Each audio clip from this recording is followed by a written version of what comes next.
Hello friend, स्वागत है आपका अपना यूट्यूब चैनल कॉम्पिटिटिव गाइडर में। कॉम्पिटिटिव गाइडर चैनल के माध्यम से हम लोग बिहार बोर्ड 12th क्लास के हिंदी पुस्तक को दिंगत को देख रहे हैं, जिसमें धीमे धीमे आगे बढ़ते हुए आज हम लोग चौथे चैप्टर पर पहुंच चुके हैं। अभी से पहले 3 चैप्टर का वीडियो अपलोड किया जा चुका है। इसका भी वीडियो एक पार्ट, इसका पार्ट 1 यानी रामधारी सिंह दिनकर जी के जीवनी पर एक वीडियो अपलोड किया जा चुका है। चैनल के प्लेलिस्ट पे जाएं और वहां से वीडियो को अवश्य देखें, ताकि वहां से आपको इनके जीवनी के बारे में समझ में आ जाएगा। और यहाँ से जो हम लोग देखने वाले या पार्ट को देखने वाले हैं, तो आइए आज का वीडियो स्टार्ट करते हैं। चैनल पे आप नए हैं तो चैनल को सब्सक्राइब कर लें, ताकि इसी तरह का वीडियो फ्यूचर में भी अपलोड किया जाए तो आप लोगों के पास पहुंच सके। इसका ऑब्जेक्टिव और सब्जेक्टिव दोनों का भी सीरीज यहाँ पे उपलब्ध कराया जाएगा। तो आप लोग चैनल को सब्सक्राइब करना बिल्कुल ना भूलें, बेल आइकन को प्रेस कर दें। तो यहाँ से आपको चैप्टर दिखाई दे रहा होगा अर्धनारीश्वर। आइए शुरू करते हैं। तो यहाँ से देखिए, कहता है कि अर्धनारीश्वर शंकर और गौरी, शंकर और पार्वती का कल्पित रूप है। ध्यान रखेंगे, अर्धनारीश्वर शंकर और पार्वती का कल्पित रूप है, जिसका आधा अंग पुरुष का और आधा अंग नारी का है। एक ही मूर्ति की 2 आंखें हैं, एक सन्यासी, एक रसमयी और दूसरा विकराल है। एक की मूर्ति की 2 भुजाएं, एक त्रिशूल उठाए और दूसरी की पहुंची पर चूड़ियां और उंगलियां अलतलक से लाल है। एवं एक ही मूर्ति के 2 पांव हैं, एक जारीदार साड़ी से आवृत है और दूसरा बागंबर से ढका हुआ है। एक हाथ में डमरू, एक हाथ में बीना परम उदार, एक नयन में गरल, एक में संजीवन की धार। जटाजुट में लहर पुनः की शीतलता सुखकारी, बालचंद्र दीप्ति त्रिपुंड पर बलिहारी बलिहारी। ये इन्होंने ऐसा रामधारी सिंह दिनकर ने बताया है कि एक ही मूर्ति है जिसमें 2 आंखें हैं। एक की आंखें ऐसी है जो रसमयी है और दूसरी की जो आंखें वो विकराल है। एक ही मूर्ति के 2 पार्ट है, जिस 2 भुजाएं हैं। एक में तो त्रिशूल उठाए भुजाएं और दूसरी जो भुजा है उसमें चूड़ियां और उंगलियां जो है वह लाल रंग से अलतक, जिसको बोलते हैं आलता बोलते हैं, उससे वह लाल है। एवं एक ही मूर्ति के 2 पांव हैं। एक तो जरीदार साड़ी से आवृत है, मतलब ढका हुआ है, और दूसरा जो ढका हुआ है बाघंबर से, यानी बाघ के जो अंबर है उससे, बाघ का जो कपड़ा है या बाघ का जो छाल है वो उससे वह ढका हुआ है। ये बताते हैं। एक हाथ में डमरू है तो एक हाथ में बीना, एक नयन में गरल है तो एक में संजीवन की धार। जटासुट देख सकते हैं, जटाजुट में लहर पुनः की शीतलता सुखकारी, बालचंद्र दीप्ति त्रिपुंड बलिहारी बलिहारी। ये राइटर यानी रामधारी सिंह दिनकर ऐसा कहते हैं कि यह देखिए, यही है अर्धनारीश्वर शंकर और पार्वती की कल्पित रूप। आगे बढ़िए तो कहता है कि स्पष्ट ही यह कल्पना शिव और शक्ति के बीच पूर्ण समन्वय दिखाने को निकाली गई होगी, किंतु इसकी सारी व्याप्तियां वहीं तक नहीं रुकती। अर्धनारीश्वर की कल्पना में कुछ इस बात का भी संकेत है कि नर नारी पूर्ण रूप से समान है, एवं उनमें से एक के गुण दूसरे के दोष नहीं हो सकते। अर्थात नरों में नारियों के गुण आए तो इससे उनकी मर्यादा हीन नहीं होती, बल्कि उनकी पूर्णता में वृद्धि होती ही होती है। कहता है यहाँ पे ये सिर्फ नहीं बताया गया है कि ये शिव और शक्ति यानी शिव और जो पार्वती है उनके बारे में ये सिर्फ नहीं दिखाती, ये हमारे आने वाले समय में भी दिखाती है और इस बात को संकेत करती है कि नर और नारी पूर्ण रूप से समान है। उनमें से एक के गुण अगर दूसरे में दोष हो सकते हैं, अर्थात नर में नारियों के गुण आए तो इसका मर्यादा हीन नहीं हो सकता। जो नर है उसमें नारी का गुण आ जाता है तो उसमें कोई दोष नहीं है, मर्यादा हीन नहीं है, बल्कि उनकी पूर्णता में वृद्धि होती ही होती है। किंतु पुरुष और स्त्री में अर्धनारीश्वर का यह रूप आज कहीं भी देखने को नहीं आता। संसार में सर्वत्र पुरुष पुरुष है और स्त्री स्त्री है। नारी समझती है कि पुरुष के गुण सीखने से उसके नारीत्व में बट्टा लगेगी। इस प्रकार पुरुष भी स्त्रियोचित गुण को अपनाकर समाज में स्तरण कराने से घबराता है।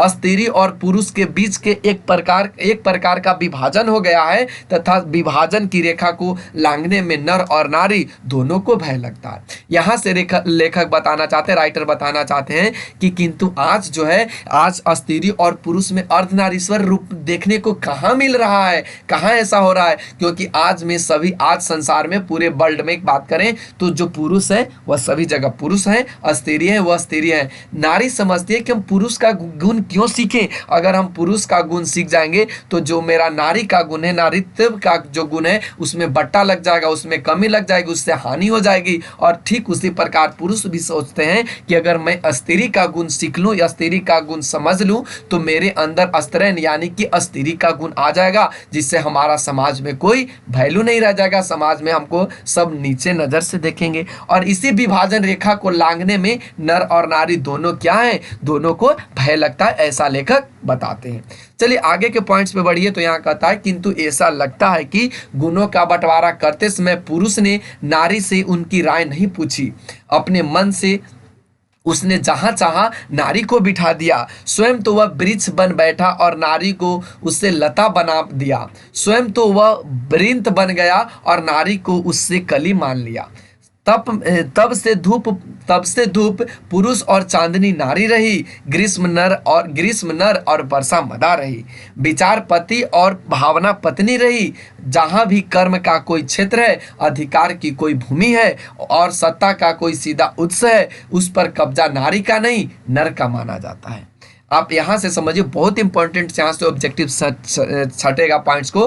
कहते हैं कि ऐसा लगता है कि गुण का जिस समय बंटवारा हो रहा था ना, पुरुष ने नारी को उस समय राय नहीं पूछा था। यानी पुरुष नहीं पूछा कि तुम करना क्या चाहती हो, क्या तुमको चाहिए, तो अपने मन से उसने, जो पुरुष थे, जहाँ मन चाहा वहाँ पे नारी को बिठा दिए। यानी स्वयं तो वृक्ष बन गया, मतलब पुरुष अपने आप को वृक्ष समझता है तो नारी को लता समझता है जो उस पर लिपटा रहे।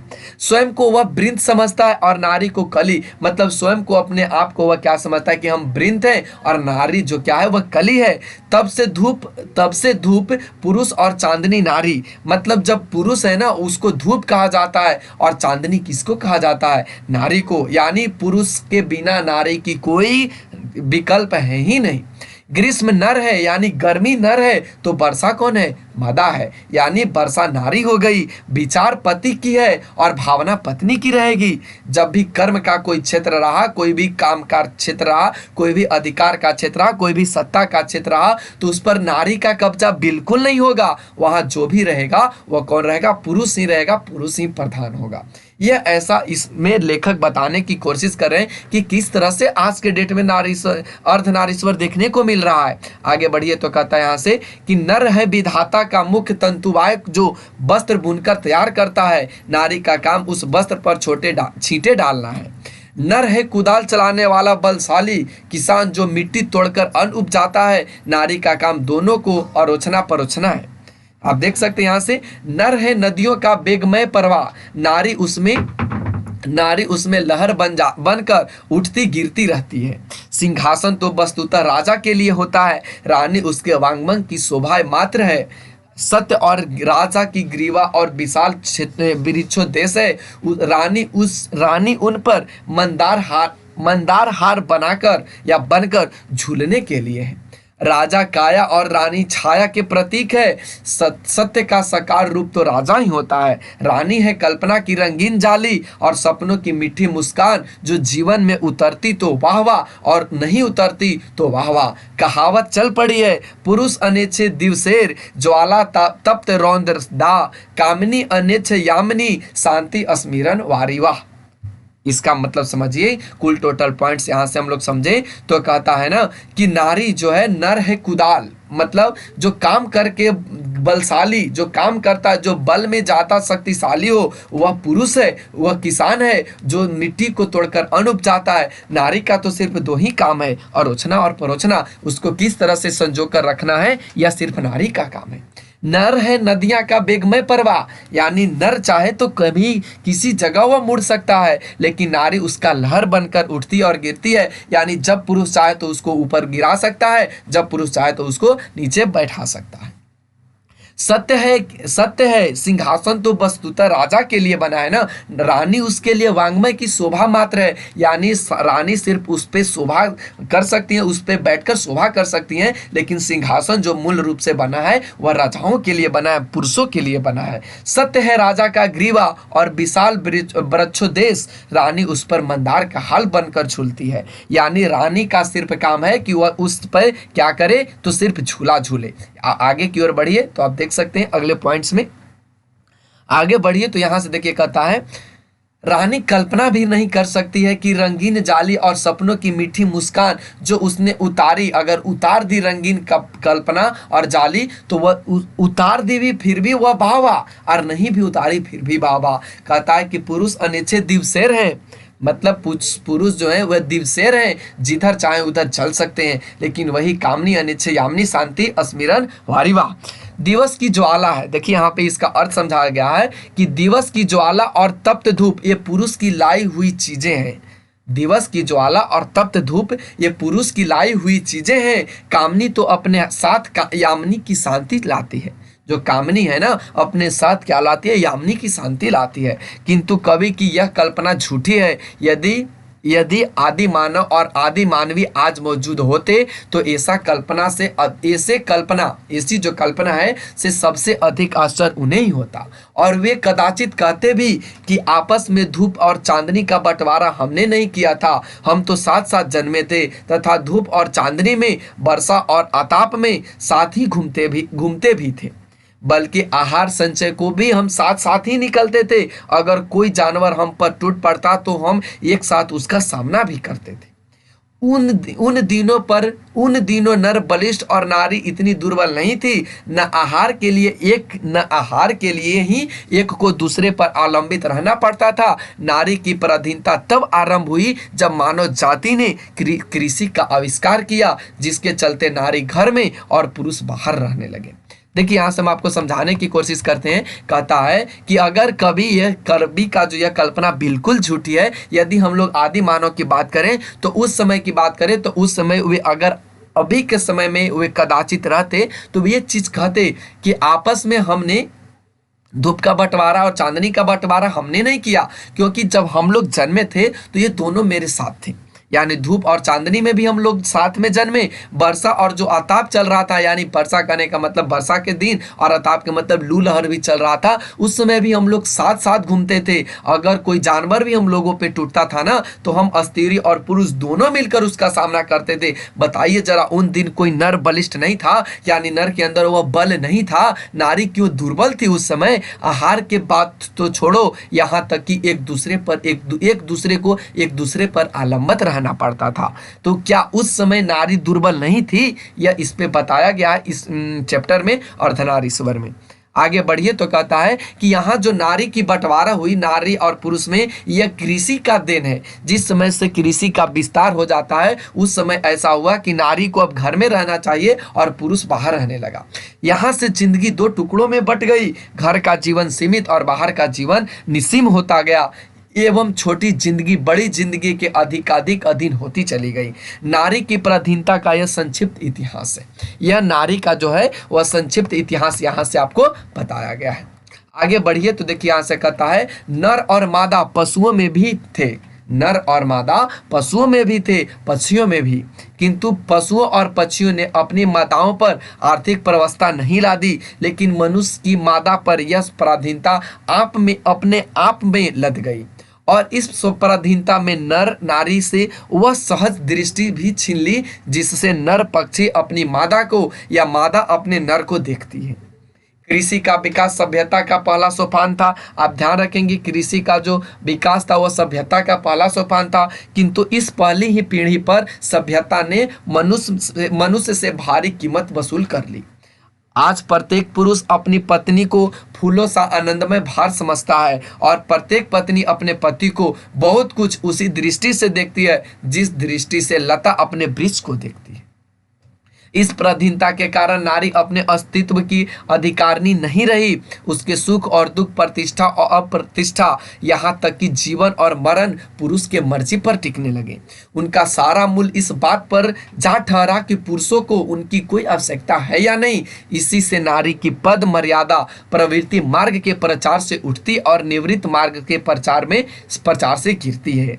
जो प्रवृत्ति मार्ग हुए उन्होंने नारी को गले से लगाया, क्योंकि जीवन से भी वे आनंद चाहते और नारी आनंद की खान थी।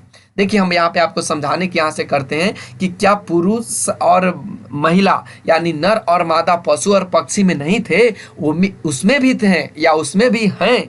किंतु वे पशु और पक्षी अपने मादाओं की या अपने नर को अलग नहीं करते, वे एक दूसरे को ऊपर नहीं ला देते। आप ध्यान रखेंगे ये सब। चलिए आगे की ओर यहाँ से बढ़िए तो कहता है कि किंतु जो निर्वृत्ति मार्गी निकले उन्होंने जीवन के साथ नारी को भी अलग ढकेल दिया, क्योंकि नारी उसके साथ आगे की ओर बढ़िए तो कहता है क्योंकि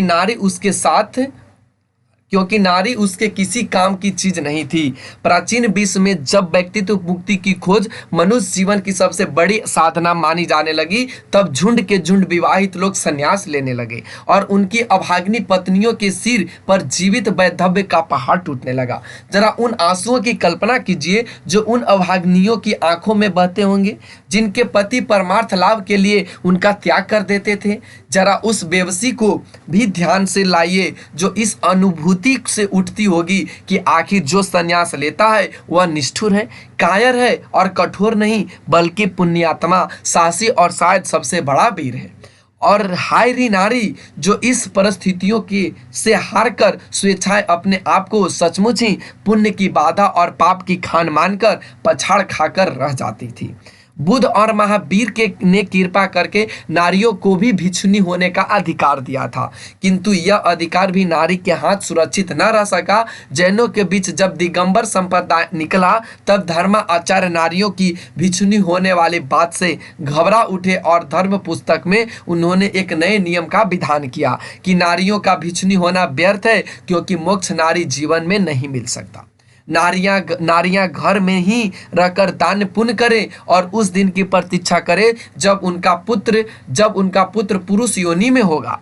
जब वे पुरुष होकर जन्मेगी, संन्यास में वे तभी ले सकेगी और तभी उन्हें मुक्ति भी मिलेगी। और बुद्ध ने भी एक दिन आयुष्मान आनंद में ईश्वर पश्चाताप के साथ कहा कि आनंद, मैंने जो धर्म चलाया था वह 5 सहस्त्र यानी 5000 वर्ष तक चलने वाला था, किंतु अब वह केवल 500 वर्ष चलेगा, क्योंकि नारियों को मैंने भिक्षुनी होने का अधिकार दे दिया है।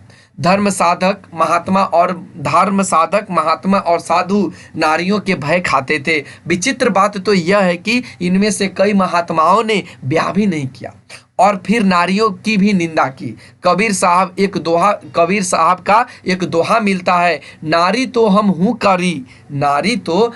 कारी, तब न किया विचार, जब जानी तब परिहारी, नारी महाविकार। ये इन्होंने कहा, नारियों की यह अवहेलना हमारे अपने काल तक भी नहीं पहुंची। बर्नार्ड शॉ ने नारी को अहेरिन और नर को अहेर माना है। तात्पर्य आप ध्यान रखेंगे, बर्नार्ड शॉ जो है वे नारी को क्या माने, अहेरिन माने हैं, और नर को क्या माने, अहेर माने हैं। तात्पर्य यह है कि अहेर की अहेरिन के पास से बचकर चलना चाहिए। बहुत नीचे के स्तर पर कुछ ऐसी ही प्रतिक्रिया उन कवियों की भी है जो नारी को नागिन या जादूगरनी समझते हैं। लेकिन ये सब झूठी बातें हैं जिनकी इजाद पुरुष इसलिए करता है, उनसे ही उनकी अपनी दुर्बलता अथवा कल्पित श्रेष्ठता के दुलारने में सहायता मिलती है। असल में विकार नारी में भी है और नर में भी, तथा नाग और जादूगर के गुण भी नारी में कम पुरुष में अधिक होते हैं, एवं आखिर तो मूलतः पुरुष का ही स्वभाव है।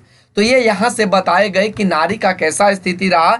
आज तो नहीं, बहुत समय पहले से ही बुद्ध और महावीर ने नारियों को भिक्षुनी होने का अधिकार दिया था। लेकिन एक समय उन्होंने अपने जो शिष्य था आनंद, उससे कहा कि देखो बाबू, यह जो धर्म था ना वह 5 सहस्त्र यानी 5000 वर्ष चलता, लेकिन अब यह 500 वर्ष चलेगा। क्यों चलेगा? क्योंकि मैंने नारियों को भिक्षुनी होने का अधिकार दे दिया है और यही मैंने गलत किया। ये कौन कहते हैं? बुद्ध कहते हैं अपने शिष्य से। तो यहाँ भी आपको देखने को मिला कि किस तरह से नारियों को समझा जा रहा था, किस तरह से नारी की एक स्थिति बन चुकी थी। कुछ लोग तो नारियों को कहते हैं अहेर और अहेरिन, और कुछ तो लोग तो ये भी कहते हैं कि जो नारी है ना वह नागिन है, वह जादूगरनी है। लेकिन आज के डेट में नाग और जादूगर कौन है? तो यह पुरुष उससे कम नहीं है। आगे की ओर बढ़िए तो कहता है कि इन सबसे भिन्न रविंद्र प्रसाद और प्रेमचंद जैसे कवियों ने और रोमांटक चिंतकों ने नारी का जो रूप प्रकट हुआ वह भी उनका अर्धनारीश्वर रूप नहीं है। प्रेमचंद ने कहा कि पुरुष जब नारी के गुण लेता है तब वह देवता बन जाता है, किंतु नारी जब पुरुष के गुण सीखती है तब वह राजसी हो जाती है। इसी प्रकार प्रसाद जी की ईड़ा के विषय में यदि यह कहा जाए कि ईड़ा वह नारी है जिसे पुरुषों के गुण सीखे, तो निष्कर्ष नहीं यही निकलेगा कि प्रसाद जी भी नारी को पुरुषों के क्षेत्र से अलग रखना चाहते थे। और रविंद्रनाथ का मत तो और भी स्पष्ट है। वे कहते थे, नारी यदि नारी है सुधु सुधु धर नीर शोभा सुधु आली सुधु भावलासा सुधुर सुमद छले सतरूप भंगी माए पलके पलके फुटाए जड़ाए बंके बेंधे हेसे कह दे सिवाय सुहागे छेपे चेपे था के सदा तबे तार सार्थक जन्म की होइबे कर्म कीति वीर्य बल शिक्षा दीक्षा तार। तो देखिए यहाँ से अगर हम और सभी की बात करें रविंद्र प्रसाद और प्रेमचंद की, तो प्रेमचंद कहते हैं कि पुरुष जब नारी का रूप गुण लेना शुरू कर दे तो वह देवता बन जाता है। यानी जो पुरुष है ना वह नारी का गुण ले ले तो वह देवता बन जाएगा, लेकिन जब नारी नर का गुण ले लेगा तो वह क्या बन जाएगा, राजसी बन जाएगी। प्रसाद कहते हैं कि इनके बारे में तो आप कहो ही नहीं, ये भी पुरुषों को स्त्रियों से अलग रखना चाहते हैं। उनका क्षेत्र अलग बताते हैं और स्त्रियों का क्षेत्र अलग बताते हैं। और यहाँ पे एक मत के रूप में आपने देखा कि नारी की सार्थकता उनकी भांगिमा की मोहक और आकर्षक होने में है, केवल पृथ्वी की शोभा केवल आलोक केवल प्रेम की प्रतिमा बनने में है। कर्म कीर्ति वीर्य बल और शिक्षा दीक्षा लेकर वह क्या करेगी। ये कौन कहते हैं, ये जो कहने वाले व्यक्ति वे रविंद्रनाथ कहते हैं कि नारी की वही चीज में भलाई है कि वह भांगिमा के रूप में मोहक रहे, आकर्षक रहे, देखने में सुंदर लगे। वह केवल पृथ्वी का शोभा बढ़ाए, आलोक केवल प्रेम की प्रतिमा बनी रहे, और वह कर्म कीर्ति और वीर्य बल से क्या लेना देना, उसे शिक्षा दीक्षा लेकर वह करेगी क्या। एक किनका कहना था, तो ये रविंद्रनाथ जी की कहना था। तो कुल टोटल पॉइंट्स आप लोग समझ रहे होंगे कि नारी को क्या देखा जा रहा था। मेरा अनुमान है कि ऐसी प्रशस्तियों को ललनाएं अभी भी पूरा नहीं मानती। सदियों की आदत और अभ्यास से उनका अंतमन भी यह कहता है कि नारी का जीवन सार्थकता पुरुष को रिझाकर रखने में है। यह सुनना उन्हें अच्छा लगता है कि नारी स्वप्न है, नारी सुगंध है, नारी पुरुष की बाह पर झूलती हुई जूही की माला है, नारी नर के बच स्थल पर मंदार का हार है, किंतु यही वह पराग है जिसे अधिक से अधिक उड़ेल कर हम नौ युग के पुरुष नारियों के भीतर उठने वाले स्वतंत्र की स्फुलिंगों को मंद रखना चाहते हैं। कहता है कि मेरा अनुमान है, यानी लेखक कहते हैं कि मेरा ऐसा अनुमान है कि सदियों का जो आदत और स्वभाव है ना उसको चेंज किया जाए, तो यह देखा जाए कि नारी की जो सार्थकता पुरुष को रिझाकर रखने में नहीं है। यह बहुत पहले की बात कर रहा है, लेकिन यहाँ पे कह रहा है कि पुरुष को रिझाकर रखने का काम किसकी है, यह महिलाओं की है। वह यह सुनना उन्हें बहुत अच्छा लगता है कि नारी स्वप्न है, नारी सुगंध है, नारी पुरुष की बाह पर झूलती हुई जूही की माला है। यानी नारी को जब चाहे वैसे उसको यूज करो, यह कहने का यहाँ पे अर्थ समझाया जा रहा है। आगे बढ़िए तो कहता है कि यातियों का अभिशप्त काल समाप्त हो गया।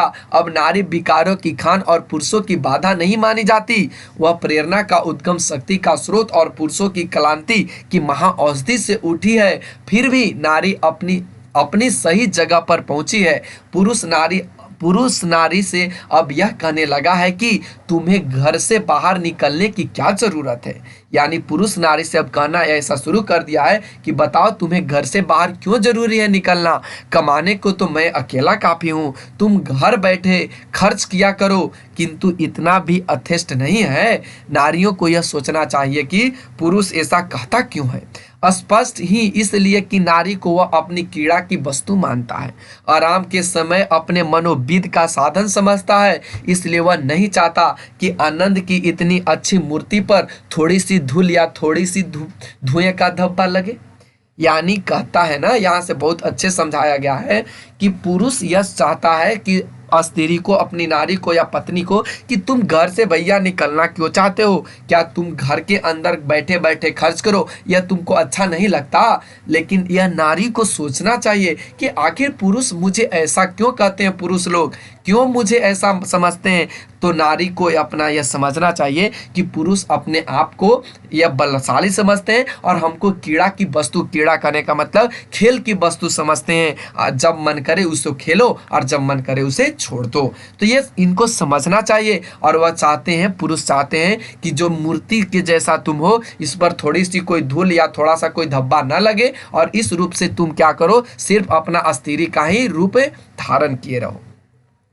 आगे की ओर बढ़िए तो कहता है कि नारी और नर एक ही द्रव की ढली दो प्रतिमाएं हैं। आरंभ में दोनों बहुत कुछ समान थे, आज भी प्रत्येक नारी में कहीं न कहीं कोई एक प्रच्छन्न नर, और प्रत्येक नर में कहीं न कहीं एक छीन नारी छिपी हुई है। आप देख सकते हैं छीन नारी क्या हुई है, छपी हुई है। आप ध्यान रखेंगे, ठीक है ना। तो चलिए आगे की ओर, आगे के पॉइंट्स में हम लोग देखेंगे कि आगे किस तरह से यहाँ पे पॉइंट्स आप लोगों को समझाया गया है, ठीक है ना। आगे की ओर बढ़िए तो देखिए यहाँ से कहता है कि नारी और नर एक ही द्रव की ढली दो प्रतिमाएं हैं। आरंभ में दोनों बहुत कुछ समान थे, आज भी प्रत्येक नारी में कहीं न कहीं कोई एक प्रच्छन्न नर, और प्रत्येक नर में कहीं न कहीं एक छीन नारी छिपी हुई है। किंतु सदियों से नारी अपने भीतर के नर को, और नर अपने भीतर की नारी को बेतरह दबाता आ रहा है। परिणाम यह है कि आप देख सकते हैं, परिणाम यह है कि आज सारा जमाना ही सराहना मर्दाना मर्द और औरतानी औरत का जमाना हो उठा है। पुरुष इतना कर्कश और कठोर हो उठा है कि युद्धों में अपना रक्त बहाते समय उसे यह ध्यान ही नहीं रहता कि रक्त के पीछे जिनका सिंदूर बहने वाला है उनका क्या हाल होगा। और न सिंदूर वालियों को ही इसकी फिक्र है कि और नहीं तो उन जगहों पर तो उनकी राय खुले जहां सिंदूर पर आफत आने की आशंका है।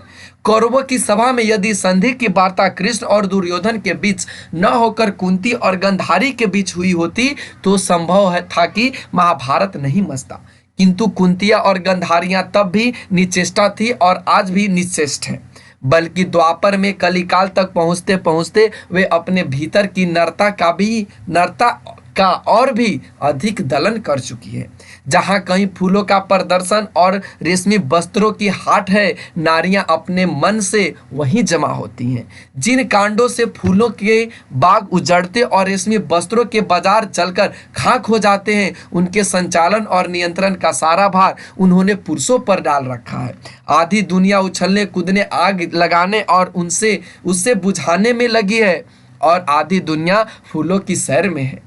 नर नारी के प्रचलित संबंधों का मनोवैज्ञानिक प्रभाव संसार के इतिहास पर पड़ रहा है, और जब तक यह संभव नहीं सुधरते, शांति के मार्ग की सारी बाधाएं दूर नहीं होगी। नारी कोमलता की आराधना करते करते इतनी कोमल हो गई है, देख सकते हैं आप लोग, इतनी कोमल हो गई है कि अब उसे दुर्बल कहना चाहिए। उसे पौरुष से अपने आप को इतना विहीन बना लिया है कि कर्म के बड़े क्षेत्रों में पांव धरते ही उसकी पतियां कुम्हलाने लगती हैं, और पुरुष की कोमलता की जो प्यास है उसे नारी भली भांति शांत कर देती है। फिर पुरुष अपने भीतर कोमलता का विकास क्यों करे? इस स्थिति से बाहर निकलने का रास्ता वह नहीं जिसे रोमांटिक कवियों और चिंतकों ने बताया है, बल्कि वह है जिसकी ओर संकेत गांधी और मार्क्स करते हैं। निवृत्त मार्गियों की तरह नारी से दूर भागने की बात तो निरी मूर्खता की बात है, और भोगवादियों के समान नारी को नीरे भोग की वस्तु मान बैठना और भी गलत है। नारी केवल नर को रिझाने अथवा उसे प्रेरणा देने को नहीं बनी, जीवन यज्ञ में उसका भी अपना हिस्सा है, और वह हिस्सा घर तक ही सीमित नहीं, बाहर भी है। जिसे भी पुरुष अपना कर्म क्षेत्र मानता है वह नारी का भी कर्म क्षेत्र है। नर और नारी दोनों के जीवन उद्देश्य एक है। यह अन्याय है कि पुरुष तो अपने उद्देश्य की सिद्धि के लिए मनमाने विस्तार का क्षेत्र अधिकृत कर ले और नारियों के लिए घर का छोटा सा कोना छोड़ दे। जीवन की प्रत्येक बड़ी घटना आज केवल पुरुष प्रवृत्ति से नियंत्रित और संचालित होती है। देखिए कुल टोटल यहाँ से समझाएं पॉइंट्स को, तो स्त्री और पुरुष के बीच में जो मतभेद है ना, उसको लेकर यहाँ पे लिखा गया है। यहाँ पे कहा गया कि आप वे सभी को छोड़ें जो रोमांटिक कवि हैं, रोमांटिक चिंतक हैं, उनकी बातों को देखिए, गांधी और मार्क्स को देखिए, क्या वे लोग किस तरह से नारियों को, किस तरह से उनके इज्जत को, किस तरह से उनको समान हक देने की बात करी है। नारी और जो नर है वह दोनों का जीवन उद्देश्य एक बताते हैं। तो इन सभी के बारे में आप पढ़ें, इन सभी के बारे में जानिए। क्या नर और नारी दो एक ही रास्ता के, एक ही फूल के दो कांटे हो सकते हैं? तो यही यहाँ पे आपको समझाने की बात करी गई है। आगे बढ़िए तो यही नहीं, परंतु प्रयुक्त प्रत्येक नर को एक हद तक नारी और प्रत्येक नारी को एक हद तक नर बनना भी आवश्यक है। गांधी जी ने अपने जीवन के अंतिम दिनों में नारीत्व की ही साधना की थी। उनकी पोती ने उन पर जो पुस्तकें लिखी उनका नाम ही बापू मेरी माँ है। आप ध्यान रखेंगे, बापू मेरी माँ उनकी पोती लिखी है गांधी जी की। दया, माया, सहिष्णुता और भीरुता ये अस्तिर्योचित गुण कहे जाते हैं, किंतु क्या इन्हें अंगीकार करने से पुरुष में कोई दोष आने वाला है? दया, माया और सहिष्णुता ही नहीं, भीरुता का भी एक अच्छा पक्ष है जो मनुष्य को अनावश्यक विनाश से बचाता है। उसी प्रकार अध्यवसाय, साहस और शूरता का वर्ण करने से भी नारीत्व की मर्यादा नहीं घटती है। अर्धनारीश्वर केवल इसी बात का प्रतीक नहीं है कि नारी और नर जब तक अलग हैं तब तक दोनों अधूरे हैं, बल्कि इस बात का भी पुरुष में नारीत्व की ज्योति जगे और यह कि प्रत्येक नारी में भी पुरुष का स्पष्ट आभास हो। मही मांगती प्राण प्राण में सजी कुसुम की क्यारी, स्वप्न स्वप्न में गुंज सत्य की पुरुष में नारी। ये ऐसा इन्होंने कहा। तो आज हम लोगों का यह चैप्टर समाप्त हुआ। उम्मीद है आपको डिटेल से हमने समझा रखा होगा। अगर किसी तरह की इसमें कोई क्वेरी, किसी तरह की कोई प्रॉब्लम समस्या आती है तो आप कमेंट सेक्शन में कमेंट लिखना ना भूलें। चैनल पर नए हैं तो सब्सक्राइब करना चैनल को ना भूलें, वीडियो को लाइक कर दें ताकि इसी तरह के नए वीडियोज के साथ फिर अगले वीडियो में आपसे मुलाकात होगी। तो आज के लिए बस इतना ही, फिर मिलते हैं कल अगले वीडियो में।